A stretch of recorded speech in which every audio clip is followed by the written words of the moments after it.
Hello everyone, this is your master teacher Surabhi Gupta from Vedantu and मेरी कक्षा में आपका स्वागत है।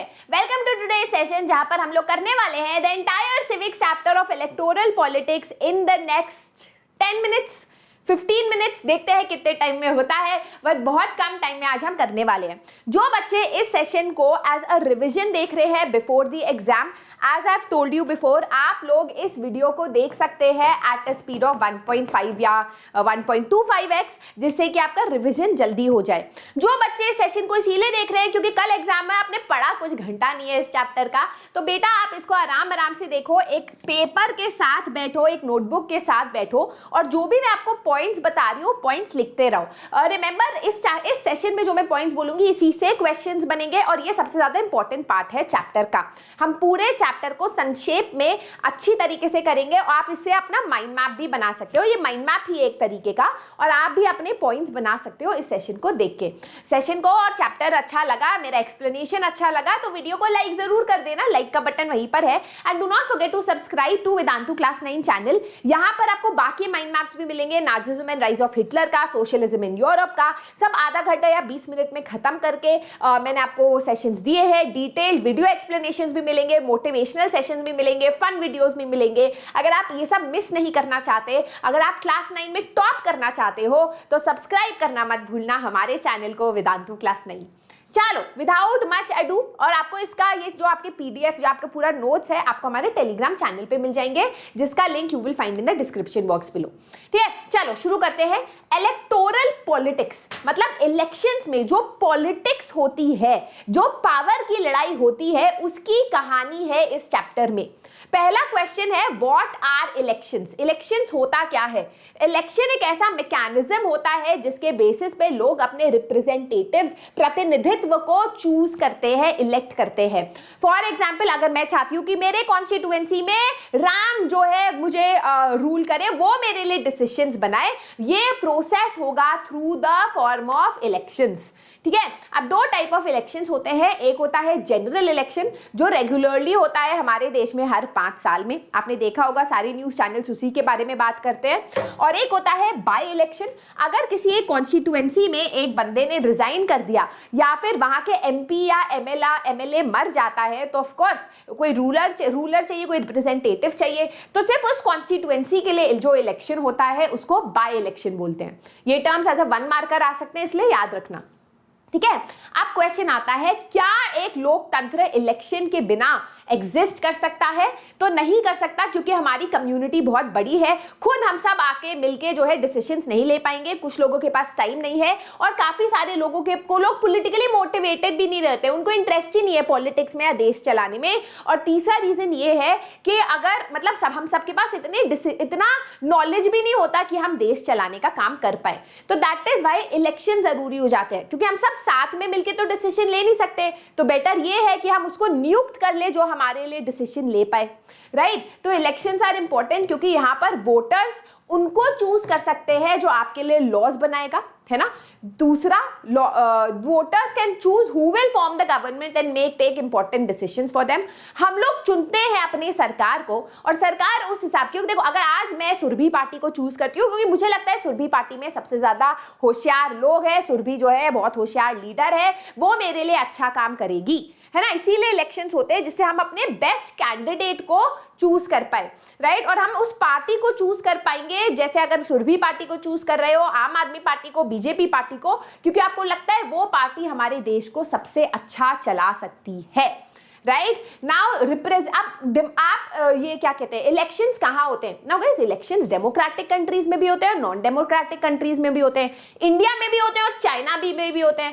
पर चाइना में इलेक्शंस डेमोक्रेटिक नहीं होते।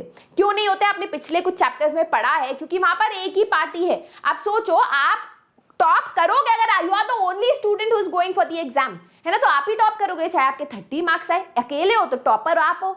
वैसे ही इलेक्शंस में अगर एक ही पार्टी होगी या फिर अनडेमोक्रेटिकली इलेक्शंस होंगे, तो फिर that is not a good election, that is not a democratic election, है ना। जरूरी है कि इलेक्शंस जो हो देश में वो लोकतांत्रिक डेमोक्रेटिक तरीके से हो, नाउ क्वेश्चन आता है एग्जाम में, what makes an election democratic? Very important question जो एग्जाम में आता है, किसी भी इलेक्शन को लोकतांत्रिक या फिर डेमोक्रेटिक क्या चीज बनाती है? पहला, रेगुलर इलेक्शंस। इलेक्शंस आपको क्या याद करना है? आपको ये कीवर्ड्स याद करने हैं, अंदर आप कुछ भी अपने भाषा में लिख लो। रेगुलर इलेक्शंस, इलेक्शंस रेगुलरली होने चाहिए। ये नहीं होना चाहिए कि सरकार को आपने नियुक्त कर लिया, 20 साल तक वही इंसान बैठा हुआ है, तो that is not fair, that is not good. आपको शायद पसंद नहीं आ रही उसकी पॉलिसीज, तो आपको चेंज करने का मौका मिलना चाहिए। हर 5 साल में इलेक्शंस होने चाहिए। दूसरा है राइट टू चूज। हर इंसान को यूनिवर्सल अडल्ट फ्रेंचाइज होना चाहिए। Everybody who is an adult above the age of 18 India में has the right to vote, और हर वोट की एक वैल्यू है। ऐसा नहीं कि आप अमीर हो तो आपका एक वोट का 5 वैल्यू है ना, ऐसा नहीं है। तो everyone should have the right to choose their leaders. तीसरा है मीनिंगफुल चॉइसेस। जैसे मैंने बोला, चाइना में तो जो कैंडिडेट खड़ा होता है वो एक ही पार्टी का होता है, तो ये चॉइस थोड़ी ना है कि अमरूद खड़ा है और थाई अमरूद खड़ा है, भैया दोनों अमरूद ही तो हो, और भी चॉइस दो, संतरा दो, मौसमी दो, ग्रेप्स दो। वैसे ही पॉलिटिक्स में भी हमें अलग अलग पार्टी से अलग अलग कैंडिडेट्स का चॉइस मिलना चाहिए। एक ही कैंडिडेट खड़ा है तो क्या चॉइस, है ना। चौथा, फ्री एंड फेयर इलेक्शंस। जो इलेक्शन का प्रोसेस है वो एक फ्री और फेयर मैनर में होना चाहिए। रिगिंग नहीं होनी चाहिए। ऐसा नहीं होना चाहिए कि बंदूक के नोक पे आपको बोला जा रहा है वोट करो, तो it's not a free and fair election. बंदूक की नोक पे भैया तुम मुझे बोलोगे कॉकरोच को वोट करो, मैं कॉकरोच को वोट कर दूंगी, है ना। तो election should be free and fair, तभी वो डेमोक्रेटिक होगा। पांचवा, जिस कैंडिडेट को हमने वोट किया है वही कैंडिडेट को हमारे लिए डिसीजंस लेना चाहिए। देखो, इलेक्शन कभी फ्रॉड नहीं होना चाहिए। जैसे पाकिस्तान में जब इलेक्शन हुआ था तो इलेक्शन इलेक्ट हुए थे लोग, बट वो डिसीजन नहीं ले रहे थे, डिसीजन मिलिट्री और मुशर्रफ ले रहा था। तो दैट इज नॉट फेयर ना, that is not a democratic election. Democratic election वो होता है जिसको ज्यादा वोट्स मिलते हैं, वो रिप्रेजेंटेटिव बनता है, लीडर बनता है, और उसके पास डिसीजन मेकिंग पावर होती है। ठीक है, सो ये क्वेश्चन आया तो now you can solve it. अब एक और क्वेश्चन आता है, political competition is good for the nation या बैड फॉर द नेशन? इसके बारे में बताओ। What is political competition? किसी भी डेमोक्रेसी में जहां इलेक्टोरल पॉलिटिक्स होती है, जहां पर अलग अलग पार्टी एक दूसरे से लड़ते हैं सत्ता के लिए, पावर के लिए, उसको हम बोलते हैं पॉलिटिकल कंपटीशन। अब पॉलिटिकल कंपटीशन तो होगा ही ना। अब आप लड़ रहे हो दूसरे कैंडिडेट से जीतने के लिए, एक ही सीट है, तो भाई लड़ाई होगी, कंपटीशन होगा। अब ये पॉजिटिव क्या है, नेगेटिव क्या है? पहले हम नेगेटिव देखते हैं। देखो उससे क्या होता है, एक नेगेटिव ये है that it creates a sense of disunity and factionalism in every locality. एक तरीके से पॉलिटिकल कंपटीशन हम सबको डिवाइड कर देती है। मैं सुरभि पार्टी वाले हो, आप बीजेपी पार्टी वाले हो, हम डिवाइड हो गए। मुझे लगता है कि कास्ट पॉलिटिक्स इंपॉर्टेंट है, आपको लगता है कि फ्लाईओवर बनाना ज्यादा इंपॉर्टेंट है, आप लड़ रहे हो, है ना। तो पॉलिटिकल कंपटीशन ऑफ कोर्स हमें डिवाइड करता है। फैक्शनलिज्म मतलब अलग अलग भागों में डिवाइड कर देता है, बांट देता है ना। दूसरा, different political parties and leaders level allegations against one another. अलग अलग पॉलिटिकल लीडर्स आपस में एक दूसरे के ऊपर एलिगेशंस फेंकते हैं, है ना। आज आपने देखा होगा एक कैंडिडेट कहता है दूसरे कैंडिडेट को, भाई तुम तो बिल्कुल झूठे हो, है ना, छाती अपना मार के झूठ बोल रहे हो। तो ये एलिगेशंस ऑफ कोर्स एटमॉस्फेयर को खराब करती है। तीसरा है, डर्टी ट्रिक्स प्ले किए जाते हैं इलेक्शन जीतने के लिए। देखो सत्ता का जो एक जुनून है वो बहुत ज्यादा होता है। सब जो है पावर चाहते हैं, उस पावर को 5 साल अपने हाथ में रखने के लिए लोग डर्टी ट्रिक्स खेलते हैं, जैसे पैसा दे देंगे वोटर्स को, डराएंगे धमकाएंगे वोटर्स को। तो ये प्रॉब्लम है पॉलिटिकल कंपटीशन की। कंपटीशन होता है तो ये सब प्रॉब्लम्स होती है, बट फिर भी हमारे लीडर्स ने पॉलिटिकल कंपटीशन की ही राह चुनी। उन्हें पता था ये प्रॉब्लम्स होती है, फिर भी उन्होंने इलेक्शंस की राह चुनी। क्यों? क्या है पॉजिटिव पॉलिटिकल कंपटीशन में? पहला है कि पॉलिटिकल लीडर जो है ना मोटिवेटेड रहते हैं टू सर्व द पीपल। देखो हो सकता है कि पॉलिटिकल लीडर्स आपस में गलत गलत चीजें बोले, हो सकता है वो कभी कभी डर्टी ट्रिक्स यूज करे, बट पावर में रहने के लिए वो मोटिवेटेड रहते हैं कि वो सही काम करे, लोगों के हित में काम करे। उन्हें पता है अगर हमने आज लोगों के हित में काम नहीं किया तो अगले इलेक्शन में हमें जो है फेंक दिया जाएगा। तो एक तरीके से मोटिवेशन, एक इलेक्शंस की वजह से, कंपटीशन की वजह से उन्हें पता है कि कोई और आके हमारी सीट ले सकता है, उसके वजह से वो मेहनत करते रहते हैं और लोगों के हित में काम करते हैं, राइट। आर कॉन्स्टिट्यूशन मेकर्स ने फ्री कंपटीशन का सिस्टम इसलिए रखा क्योंकि लॉन्ग टर्म में ये काम करता है। हम लोग हमेशा सोच सकते हैं कि एक इंसान इसलिए काम करेगा क्योंकि वो होनहार है, अच्छा है, but that is not enough reason, sufficient reason, है ना। कंपटीशन की वजह से आग लग जाती है एक इंसान के पिछवाड़े में और वो लोगों के हित में काम करता है। Political leaders are motivated by a desire to advance their political careers for which they can compete with other political parties। क्योंकि कंपटीशन है, क्योंकि आज बोर्ड्स में आपको पता है कि मैंने मेहनत, आईआईटी का अगर आप एग्जाम दे रहे हो, आपको पता है अगर मैंने मेहनत नहीं की तो किसी और का आईआईटी में हो जाएगा और मैं छूट जाऊंगा क्योंकि सीट्स लिमिटेड है। वैसे ही पॉलिटिकल कंपटीशन में 540 550 जो भी सीट्स है अवेलेबल, पर लोग बहुत सारे खड़े हुए हैं, तो आप लड़ते हो, आप मेहनत करते हो लोगों के लिए जिससे कि आप सत्ता में रहो, पावर में रहो। तो that is the positive aspect of political competition. अब आता है कि भाई इंडिया में इलेक्शंस होते कैसे हैं, तो आपके बहुत सारे पॉइंट्स हैं इसमें। पहला है इलेक्टोरल कॉन्स्टिट्यूएंसीज। पूरा जो देश है, हम देश के इलेक्शंस की बात करते हैं, वो अलग अलग कॉन्स्टिट्यूएंसीज में बट जाता है। ये कॉन्स्टिट्यूएंसीज क्या होती है, देखो पूरे देश में एक देश में इलेक्शन नहीं हो सकता ना, सब दिल्ली जा रहे हैं वोट डालने, नहीं पॉसिबल है। तो पूरे देश को हम कॉन्स्टिट्यूएंसीज में डिवाइड कर देते हैं and this constituency is divided on the basis of population. मतलब हर कॉन्स्टिट्यूएंसी में यूनिफॉर्मली सिमिलर पॉपुलेशन है, जिससे कि कोई एक कॉन्स्टिट्यूएंसी ज्यादा इंपॉर्टेंट ना हो जाए, ठीक है। तो सिमिलर सा कॉम्पिटिशन पॉपुलेशन है। लोकसभा इलेक्शन में हमारे पास 543 कॉन्स्टिट्यूएंसीज होते हैं। हर कॉन्स्टिट्यूएंसी से एक लीडर चुना जाता है, एक रिप्रेजेंटेटिव चुना जाता है, उसको हम बोलते हैं एमपी, मेंबर ऑफ पार्लियामेंट, क्योंकि वो जीतता है और पार्लियामेंट में जाके बैठता है, चाय पीता है, लॉ बनाता है। दूसरा है रिजर्व्ड कॉन्स्टिट्यूएंसीज। एक बार आपके जनरल कॉन्स्टिट्यूएंसीज हो गए, उसके बाद 1/3 जो कॉन्स्टिट्यूएंसीज है कॉन्स्टिट्यूशन के हिसाब से they are reserved for scheduled caste और शेड्यूल्ड ट्राइब। तो उसमें कुछ ऐसी कॉन्स्टिट्यूएंसीज जहां पर आपको काफी लोअर कास्ट और शेड्यूल्ड ट्राइब्स का पॉपुलेशन मिलेगा, वो कॉन्स्टिट्यूएंसीज रिजर्व्ड है फॉर SC ST। मतलब वहां पर वोट सब लोग कर सकते हैं, मैं भी, आप भी, जो अपर कास्ट के हैं, लेकिन जो अगर मतलब जो खड़े हो सकते हैं they only belong to SC and ST, ठीक है। दैट इज टू एंश्योर कि जो लोग पिछड़े थे, जिनको कभी पहले पॉलिटिकल पावर नहीं दी गई, उनको पढ़ाई करने से रोका गया, आज उनके पास पॉलिटिकल पावर है बिकॉज ऑफ रिजर्व्ड कॉन्स्टिट्यूएंसीज। तो ये रिजर्वेशन है। तो पार्लियामेंट में 1/3 जो MP MLA होते हैं वो SC ST के होते हैं, ठीक है। ऑलराइट, तीसरा है वोटर लिस्ट। फिर वोटर लिस्ट बनती है। वोटर लिस्ट क्या होता है? वोटर लिस्ट एक तरीके से आपको एपिक मिलता है, that is your voter identity card, है ना, जिसके थ्रू आप वोट देने जाते हो। अगर आपका एड्रेस चेंज हुआ है तो सरकार की रिस्पॉन्सिबिलिटी होती है टू एंश्योर कि आपका नाम वोटर लिस्ट में हो। चौथा है नॉमिनेशन ऑफ कैंडिडेट्स। वोटर आ गए, इलेक्शन कॉन्स्टिट्यूएंसीज बन गई, अब भाई कैंडिडेट्स कौन होंगे? तो अगर आप as a candidate, independent candidate अपने आप को रजिस्टर करना चाहते हो तो आपको जाना होगा इलेक्शन कमीशन। कोई भी कैंडिडेट, अकेला कैंडिडेट भी खड़ा हो सकता है नेशनल इलेक्शन में, पार्टी भी एक कैंडिडेट खड़ा करती है। जैसे बीजेपी ने एक कैंडिडेट खड़ा कर दिया, सुरभि पार्टी ने एक कैंडिडेट खड़ा कर दिया इस कॉन्स्टिट्यूएंसी में। इसको बोलते हैं टिकट, ठीक है। टिकट देना, अगर मैंने आपको चूज किया है एज माई कि आप खड़े हो यहाँ लड़ाई करो, तो मैंने आपको टिकट दिया है पार्टी से। You can also stand as an independent candidate. अब आपको क्या इंफॉर्मेशन देनी होगी? आपको अपनी एजुकेशनल क्वालिफिकेशन बताना होगा, क्या क्रिमिनल केसेस आपके अगेंस्ट पेंडिंग है, एक एफिडेविट साइन करना होगा, एक लीगल डिक्लेरेशन कि जो भी आप इंफॉर्मेशन फर्निश कर रहे हो, दे रहे हो इलेक्शन कमीशन को, वो जो है सही है, सच है और सच के सिवा कुछ नहीं है, है ना। और ये इंफॉर्मेशन पब्लिक को भी अवेलेबल होती है सो दैट वो एक अच्छी मीनिंगफुल चॉइस कर पाए before voting for you in election, ठीक है।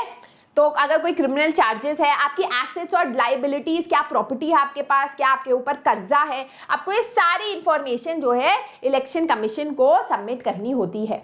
फिर हम आते हैं इलेक्शन कैंपेन पे। इलेक्शन कैंपेन मतलब जब पॉलिटिकल पार्टीज और इंडिपेंडेंट कैंडिडेट्स अपने पार्टी के पॉलिसीज, प्रोग्राम्स, प्रॉमिसेस लोगों तक पहुंचाती है। इलेक्शन कैंपेन का एक टाइम पीरियड होता है जब इलेक्शन कमीशन इलेक्शन डिक्लेयर करती है, उसके 2 हफ्ते बाद तक, जब तक इलेक्शन नहीं होते तब तक आपका इलेक्शन कैंपेन का पीरियड होता है। आप जाओ, घर घर जाओ, अपने प्रॉमिसेस करो। अच्छा, इसमें याद रखो कि पैसा देना अलाउड नहीं होता। एक moral code code of conduct होता है जो इलेक्शन कमीशन निकालता है, which you have to follow. Moral code of conduct मतलब तहजीब क्या फॉलो करनी है आपको इलेक्शन के टाइम, है ना। तो यहाँ पर कैंपेन्स होते हैं 2 वीक पीरियड में इसमें अलग अलग स्लोगन्स भी चूज किए जाते हैं। इसमें कभी कभी क्वेश्चन आता है। For example Indian national Congress ने गरीबी हटाओ करके एक स्लोगन यूज किया था। फिर उसके बाद सेव डेमोक्रेसी का स्लोगन यूज किया था bye Janata party of Jayaprakash Narayan, क्योंकि जनता पार्टी आई थी आफ्टर इंदिरा गांधी का जो पूरा चक्कर हुआ था ना, इमरजेंसी में उन्होंने एक्सेसेस किए थे, लोगों के हक छीन लिए थे। तो यहाँ पर उन्होंने सेव डेमोक्रेसी का स्लोगन किया कि लोकतंत्र को बचाओ इंदिरा गांधी से, है ना। वैसे ही protect the self respect of Telugu was used by the Telugu Desam Party in Andhra Pradesh. तो ऐसे स्लोगन्स दिए जाते हैं। आजकल लेटेस्ट स्लोगन है प्रोटेक्ट इंडिया, है ना, या फिर सबका विकास, मैं क्यों भूल रही हूँ। So these are the different slogans that are given. Land to the tiller in West Bengal use किया जाता है, सबका साथ सबका विकास, है ना। तो ये भी आप लिख सकते हो एज अ स्लोगन जो बीजेपी पार्टी ने यूज किया in the last election, right. अब इलेक्शन करते हुए एक कोड ऑफ कंडक्ट फॉलो करना पड़ता है हर पार्टी को, हर कैंडिडेट को। अगर उसने ये कोड ऑफ कंडक्ट फॉलो नहीं किया तो इलेक्शन कमीशन उस कैंडिडेट या पार्टी को डिस्क्वालीफाई भी कर सकता है, हटा भी सकता है इलेक्शन से, जब्त भी कर सकता है और उसके ऊपर फाइन भी लगा सकता है। For example moral code of conduct election commission करता है। इट इज टू एंश्योर कि इलेक्शन एक फ्री एंड फेयर मेथड से हो, ठीक है। ऑलराइट, तो क्या होता है वो मॉरल कोड ऑफ कंडक्ट? बहुत सारे होते हैं। फॉर एग्जांपल अगर आप पावर में हो, है ना, अगर आप एक ऐसी पार्टी या कैंडिडेट हो जो पावर में हो, आप सरकारी पैसा यूज नहीं कर सकते इलेक्शन को लड़ने के लिए। आप कोई नए प्रोग्राम का फाउंडेशन स्टोन नहीं लगा सकते। आप मनी और मसल पावर नहीं यूज कर सकते कि भाई बहुत सारा पैसा खर्च कर रहे हो इलेक्शन में, बंदूक की नोक पे लोगों को डरा धमका रहे हो। आप किसी रिलीजियस प्लेस में जाके अपनी स्पीच नहीं दे सकते, रिलीजन और कास्ट के नाम पे लोगों को बहका नहीं सकते। ये अलग अलग मॉरल कोड ऑफ कंडक्ट है जो लोगों को फॉलो करना पड़ता है। अपार्ट फ्रॉम दैट एक सीलिंग भी लगाई गई है about how much money you can spend on elections. For example 2 lakh रुपए पर कॉन्स्टिट्यूएंसी है अगर आप लोकसभा इलेक्शन में कर रहे हो, जो वैसे बहुत कम है, इसका काफी उल्लंघन होता है, but this is the moral code of conduct. ठीक है, जैसे काजल अलाउड नहीं होता स्कूल में, बट भाई आप काजल लगा के जा रहे हो, पर मॉरल कोड ऑफ कंडक्ट है ना कि काजल नहीं लगाना, राइट। चलो फिर आता है polling and counting of votes which is the final point, जहां पर इलेक्शन का पोलिंग होता है, मतलब लोग जो है वोट देने जाते हैं, अपने पार्टी को करते हैं। ईवीएम मशीन आजकल यूज होता है, इलेक्ट्रॉनिक वोटिंग मशीन, और फिर काउंटिंग ऑफ वो होते हैं। दोनों टाइम पोलिंग और काउंटिंग में हर पॉलिटिकल पार्टी का एक रिप्रेजेंटेटिव पोलिंग बूथ में बैठता है टू एंश्योर कि कुछ गलत नहीं हो रहा, रिगिंग नहीं हो रही। रिगिंग मतलब जबरदस्ती से वोट नहीं डलवाए जा रहे, गलत काउंटिंग नहीं हो रही। तो हर पॉलिटिकल पार्टी का रिप्रेजेंटेटिव हर पोलिंग बूथ पे बैठता है। ईवीएम मशीन दिखाती है name of the candidate, party symbol, और इंडिपेंडेंट कैंडिडेट जो अपना खुद का सिंबल यूज कर सकते हैं। Post polling scenario, as I told you कि पोलिंग के बाद काउंट होता है क्या कितने वोट्स मिले, ठीक है। अगला part, important part of the chapter is what makes an election undemocratic. ऐसा क्यों है कि हम बोलते हैं कि चाइना में इलेक्शंस होते हैं पर वो अनडेमोक्रेटिक है? पहला है बिकॉज कभी कभी इंडिया में भी ऐसा होता है कि election of fake names and exclusion of genuine names in the voters list. आपने सुना होगा इंडिया में न्यूज आई है कि भाई वोटर्स लिस्ट में जो नाम थे वो नकली थे, फर्जी थे, और उससे वोट भी हो रखे हैं। तो ऐसा हो जाता है जिससे कि इलेक्शन अनडेमोक्रेटिक बोल सकते हैं। दूसरा है कि कभी कभी रूलिंग पार्टी गवर्नमेंट फैसिलिटीज का मिसयूज करते हैं।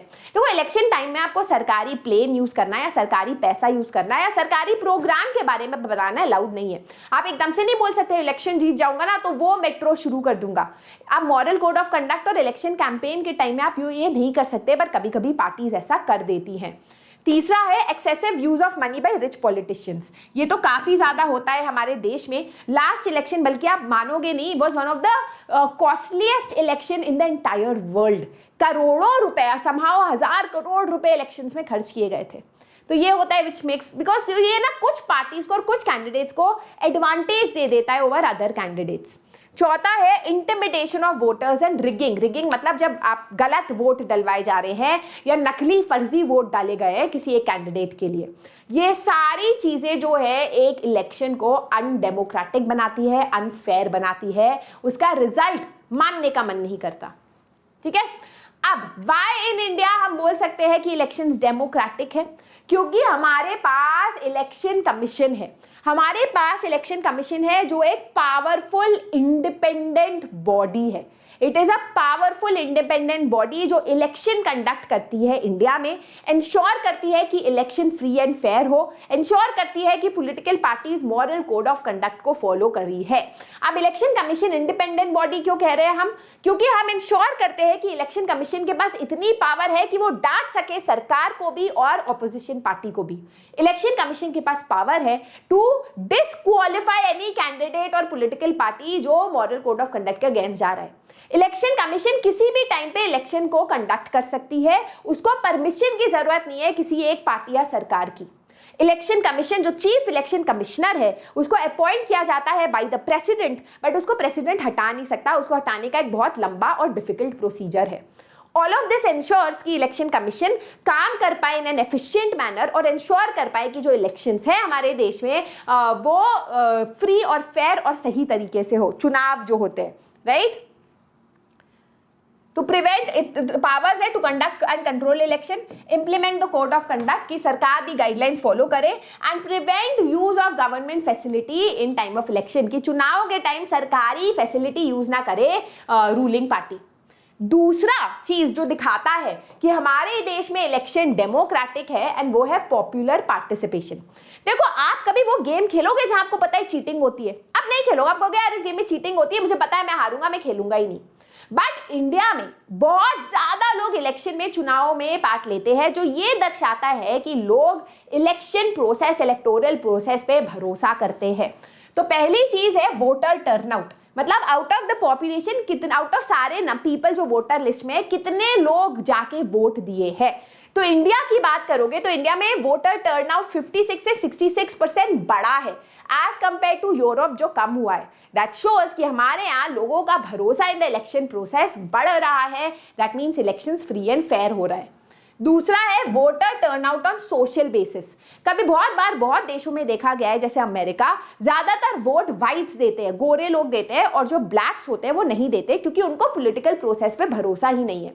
बट इंडिया में एक यूनिक चीज देखने को मिलती है कि गरीब लोग, इलिटरेट लोग, लोअर कास्ट के लोग, शेड्यूल्ड ट्राइब्स के लोग, वो लोग ज्यादा वोट देते हैं। दैट मीन्स उनको ज्यादा भरोसा है इलेक्टोरल प्रोसेस पे। तीसरा है पार्टिसिपेशन बेस्ड ऑन पार्टी। अगर आप साउथ एशियन कंट्रीज को देखोगे, स्पेशली इंडिया, यहाँ पर लोगों को पार्टी एसोसिएशन काफी है। काफी लोग बोलेंगे कि हम बीजेपी पार्टी को सपोर्ट करते हैं, कांग्रेस पार्टी को सपोर्ट करते हैं, बल्कि 1 in 7 people belong, say that they belong to a political party. चौथा है इंटरेस्ट ऑफ वोटर्स। इंडिया की बात करें, अगर इंडिया में पोल ली जाए तो ज्यादातर लोग बोलते हैं कि उनको चुनाव में, पॉलिटिक्स में इंटरेस्ट है, right. So all of this shows कि हमारे यहाँ इलेक्शन प्रोसेस काफी ज्यादा फेयर होता है, फ्री होता है, डेमोक्रेटिक होता है। तीसरा पॉइंट है acceptance of election outcome. Now जब आप गेम खेलते हो और आप हार जाते हो, आपको पता है कि दूसरे बंदे ने चीटिंग की, तो आप मानोगे नहीं ना कि भाई मैं तो गलत हारा हूं। पर यहां पर जब भी इंडिया में इलेक्शंस होते हैं और विक्टर और डिफीटर दोनों का नाम बोला जाता है कि ये जीता ये हारा, तो जो हारा हुआ पार्टी होता है वो ग्रेसफुली एक्सेप्ट करता है अपना हार, कहता है कांग्रेचुलेशंस, अगली बार मैं जीतूंगा, है ना। तो दैट मीन्स, दैट प्रूव्स कि हमारे देश में लोगों के ऊपर, लोगों का, इवन ऑपोजिशन पार्टी का इलेक्टोरल प्रोसेस के फ्री एंड फेयर होने पे पूरा का पूरा भरोसा है। तो रूलिंग पार्टी एक्सेप्ट करती है अपनी डिफीट और बोलती है कि ये तो लोगों का वर्डिक्ट है, लोगों का डिसीजन है, हम इसको मानते हैं, right. So that also shows in our country election are democratic. तो 3 पॉइंट्स है। पहला, independent election body, election commission. दूसरा है पीपल्स पार्टिसिपेशन, कि हमारे यहाँ वोटर टर्नआउट ज्यादा है, पार्टी एसोसिएशन ज्यादा है, लोअर कास्ट से लोग ज्यादा वोट करते हैं। और तीसरा है पीपल का acceptance on electoral outcome. Outcome कैसा भी है, लोग एक्सेप्ट उसे करते हैं। ये दर्शाता है कि हमारे देश का इलेक्शन प्रोसेस डेमोक्रेटिक है। अब हम आते हैं challenges to free and fair elections. क्या क्या चैलेंजेस है हमारे सामने आज भी, हम भी परफेक्ट नहीं है आज। पहला है मनी एंड मसल पावर। आज भी हमारे देश में इलेक्शन लड़ा जाता है पैसों के माध्यम से। Even though moral code of conduct कहता है कि 2 लाख रुपए से ज्यादा खर्चा नहीं करना है, बट कुछ पार्टीज के पास पैसा ज्यादा है, वो पैसे ज्यादा खर्च करते हैं। तो दिस इज नॉट फेयर, क्योंकि आज अगर मैं इलेक्शन में खड़ी होती हूँ, मैं बड़ी बड़ी रैलियां नहीं कर सकती ना, क्योंकि मेरे पास पैसा नहीं है, तो मैं डिसएडवांटेज पोजिशन पे आ जाती हूँ। मसल पावर और क्रिमिनल बैकग्राउंड वाले काफी कैंडिडेट्स खड़े किए जाते हैं, और वो डरा के और धमका के अपना क्लाउड यूज करके, अपना दबदबा यूज करके जो है वोट अपने हाथ में लेते हैं। तो that is another challenge that we face. तीसरा है independent candidates and small party suffer. इन सब के वजह से जो इंडिपेंडेंट कैंडिडेट है, जो स्मॉल पार्टी है, वो कभी उठ नहीं पाती। बहुत लोग बोलते हैं भाई तुम पॉलिटिक्स में क्यों नहीं जाते? भाई मेरे पास पैसा नहीं है ना, मैं कैसे बड़ी बड़ी रैलियां करूंगी? मेरे पास कोई पावर नहीं है, मसल पावर कोई क्रिमिनल वाला हो जो जाके घरों में बता पाए, लड़के वड़के हो, मुस्तंडे हो, नहीं है मेरे पास, right? So that is a big problem. चौथा है नो रियल चॉइस। ये प्रॉब्लम इंडिया में ही नहीं, पूरे दुनिया भर में देखने को हमें मिल रहा है कि आजकल हर पॉलिटिकल पार्टी की आइडियोलॉजी सिमिलर होने लगी है। बीजेपी भी वही बोलता है जो कांग्रेस बोलता है, जो सुरभि पार्टी बोलती है। एज सच कोई रियल मीनिंगफुल चॉइस लोगों के सामने नहीं है, राइट? एंड फिफ्थ है नेपोटिज्म। नेपोटिज्म हमें काफी देखने को मिल रहा है, जहां हम देखते हैं कि एक पॉलिटिकल पार्टी में एक कुछ लीडर्स या एक परिवार के हाथ में ही सारी पावर होती है, वही सारे डिसीजंस लेते हैं पार्टी के। और जो न्यू पार्टी मेंबर्स होते हैं, है ना, जो जैसे मैं हूं, मैं बनना चाहती हूँ बीजेपी की प्रेसिडेंट या कांग्रेस की प्रेसिडेंट, पर मैं बन नहीं पाती, क्योंकि पावर जो है सिर्फ एक फैमिली में होता है और टिकट यूजुअली उसी फैमिली के लोगों को, मेंबर्स को दिया जाता है। So these are the challenges that we face in a free and fair election. But इसका solution है लोगों का हमेशा सरकार के पीछे पड़ना कि रिफॉर्म्स लाई जाए, कोशिश करना, ज़्यादा से ज़्यादा पार्टिसिपेट करेंगे हम लोग अगर इलेक्शन प्रोसेस में, तो ज़रूर अच्छा होगा हमारे लिए। क्योंकि if you do not participate, तो सरकार जो है को लगने लगेगा हमें फ़र्क नहीं पड़ता, वो मनमानी करेगी, right? So that is the entire mind map of the chapter. आपने ये कर लिया तो आपका चैप्टर एक तरीके से पूरा हो जाता है। इसमें सिर्फ कीवर्ड्स दिए गए थे, अंदर का जो एक्सप्लेनेशन है मैंने एक्सप्लेन किया था, वो आप अपने वर्ड्स में लिख सकते हो। एक बार आपको समझ आ गया तो कीवर्ड्स आपको यहाँ से याद करने हैं। इसका पीडीएफ आपको टेलीग्राम चैनल पे मिल जाएगा, जिसका लिंक नीचे डिस्क्रिप्शन बॉक्स में है। You can also follow me on my Instagram page surabhi_nerd alert। Video अच्छा लगा तो लाइक कर देना गाइस, प्लीज शेयर कर देना इस वीडियो को अपने दोस्तों के साथ, and do not forget to subscribe to the channel of Vedantu class 9। ये चैनल आपके लिए हमने शुरू किया है, और माइंड मैप्स के लिए subscribe. This is your master teacher Surabhi signing out. Bye bye.